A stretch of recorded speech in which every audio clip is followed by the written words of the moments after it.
After Steve Komphela survived the reshuffle of the technical team at the Mngqithi Sundowns FC, the club former head coach Mngqithi has expressed his feeling.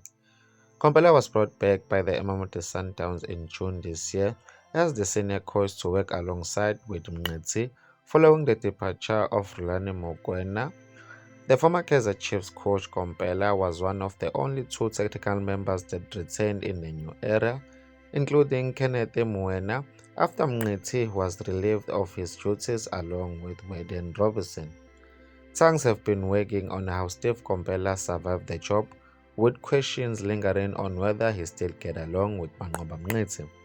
Mngqithi has opened up on the matter. He said, "No, I regard him as my brother. We are close. I don't have any issues with him. I just think that it was the decision of the club to leave him behind, and also you must understand the club has just brought him back, and if you bring somebody back who was having a job as Golden Arrows and now you must go back again, that for me would have been very unfair. And I commend the decision of the club in making sure that they are still human enough to understand that it would be not easy that Steve would be at Golden Arrows. Come to Sundowns 3-4 months later, you are back to the streets. I don't think that would be fair, and I don't have an issue with that.